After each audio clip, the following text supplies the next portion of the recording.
قرآن کریم کے متعدد صورتوں میں اور کائنات کی تخلیق کے دورانیے کو بیان کیا گیا ہے۔ ارشاد باری تعالیٰ ہے الذی خلق السماوات والارض وما بینہما فی ستۃ ایام، آسمانوں و زمینوں میں جو کچھ ان کے درمیان ہے ان کو میں نے 6 دن میں بنایا ہے، یعنی اس پوری کائنات کو محض 6 دنوں میں پیدا کر دیا۔ لیکن جو انسان کی تخلیق ہے اس کو دورانیے میں بھی اللہ تعالیٰ نے عزت عطا فرمائی، اور اس کی تخلیق کی حیت اور صورت میں بھی اللہ تعالیٰ نے اس کو امتیاز عطا فرمایا ہے۔ انسان کو گیلی مٹی سے بنا کر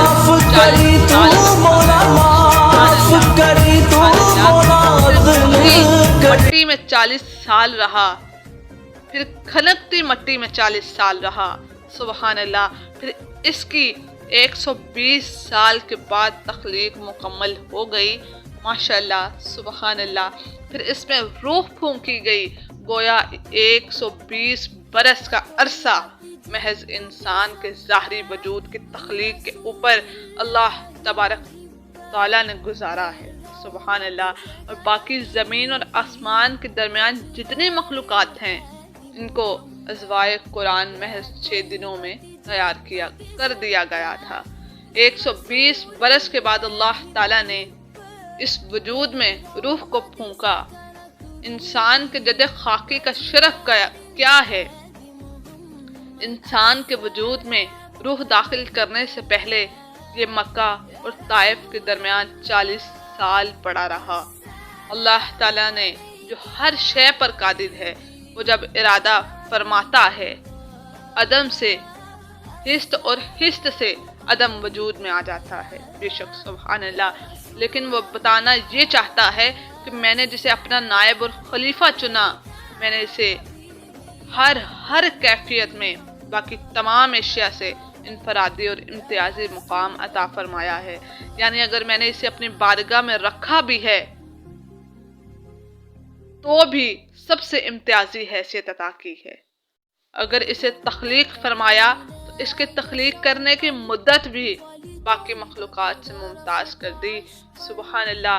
بدقسمتی سے دشمنی اور عداوت میں انسان کو جس طرح گالم گلوچ اور غلط القاب سے دھتکارا جاتا ہے، اسی انسان کے متعلق رب تعالیٰ فرماتا ہے کہ تم نے جتنا عزیز رکھو گے، تم اسے جتنا عزیز رکھو گے میں تمہیں اتنا اپنے قریب کروں گا، سبحان اللہ۔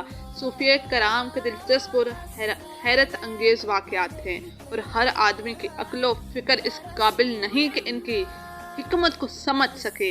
حضرت ابراہیم بن ادہم کا ایک بہت دل نشین واقعہ ہے جس کا متعدد صوفیہ کرام نے بھی اپنی کتب میں تذکرہ نقل کیا ہے۔ اس واقعے کی باریکی، لطافت اور نزاکت کو سمجھیے۔ حضرت ابراہیم بن ادہم رحمۃ اللہ علیہ فرماتے ہیں کہ میں نے دیکھا ایک فرشتہ فہرست بنا رہا تھا۔ میں نے اس فرشتے سے پوچھا کیا لکھ رہے ہو؟ اس نے کہا میں اللہ کے دوستوں کی فہرست بنا رہا ہوں۔ تو پوچھا اے مالک کیا میرا نام بھی اس میں شامل ہے؟ اس کے دوستوں میں میرا نام لکھ دینا، کیونکہ میں نے جو خدا کی بندگی کی ہے اس کا تو علم نہیں کہ حق ادا کیا ہے یا نہیں کیا، لیکن میں نے کبھی خدا کی مخلوق کو نہیں ستایا، اس لیے میرا نام خدا کی مخلوق کے دوستوں میں لکھ دینا۔ فرماتے ہیں کچھ عرصہ بعد میں نے اسی فرشتے کو دیکھا، وہ پھر ایک فہرست بنا رہا تھا۔ میں نے کہا اے مالک کس کی فہرست بنا رہے ہو؟ کہنے لگا اللہ کے دوستوں کی۔ فرمایا میرا نام بھی اس میں ہے؟ اس نے کہا اے ابراہیم تمہارا نام اللہ نے اپنے بندوں سے محبت کی وجہ سے سرے فہرست رکھوا دیا ہے، سبحان اللہ، ماشاءاللہ۔ حکیم الامت علامہ محمد اقبال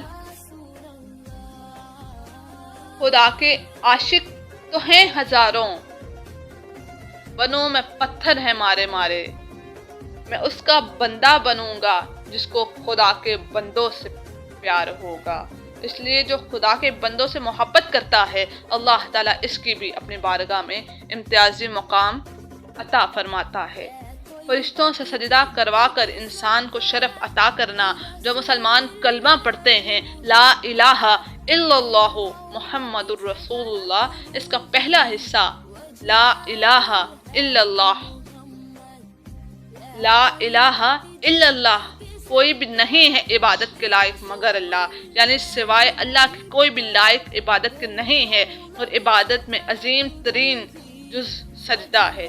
سوائے رب ذوالجلال کے کسی کو بھی سجدہ کرنا مطلقاً حرام اور شرک عظیم ہے، لیکن خدا کی ذات کے علاوہ اس کے حکم سے اگر اس کے مقرب فرشتوں نے کسی کو سجدہ کیا ہے تو وہ فقط ابو الانسان وجود آدم علیہ السلام کو سجدہ کیا ہے۔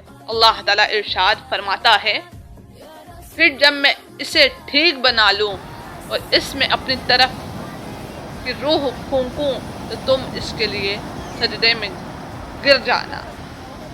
مزید ارشاد بانی ہے، اور یاد کرو جب ہم نے فرشتوں کو حکم دیا کہ آدم کو سجدہ کرو تو سب نے سجدہ کیا سوائے ابلیس کے، منکر ہوا اور غرور کیا اور کافر ہو گیا، یعنی جس نے وجود آدم کو سجدہ کرنے سے انکار کر دیا، اللہ تبارک تعالیٰ نے اسے صف ملائکہ سے باہر نکال دیا، جیسا کہ ارشاد باری تعالیٰ ہے، اور بے شک ہم نے تمہیں پیدا کیا، پھر تمہارے نقشے بنائے، اور پھر ہم نے ملائکہ سے فرمایا کہ آدم کو سجدہ کرو تو وہ سب سجدے میں گر گئے مگر ابلیس یہ سجدہ والوں میں نہ ہوا۔ اب انسان کی صورت پر توجہ دیجئے کہ اللہ تعالیٰ نے جس صورت کی جانب ہاتھ اٹھا کر لعنت کرنے والوں کو منع کیا ہے، لیکن ہم بدقسمتی سے یہ فعل اکثر سر انجام دیتے ہیں۔ اللہ تعالیٰ نے انسان کی صورت کو جو شرف عطا فرمایا ہے، اسے امام حاکم نے یوں نقل کیا ہے کہ حضرت ابن عباس رضی اللہ عنہ سے روایت ہے کہ اللہ تعالیٰ نے فرمایا، اور ہم نے تمہیں تخلیق کیا پھر صورت عطا کی، فرمایا انسان کو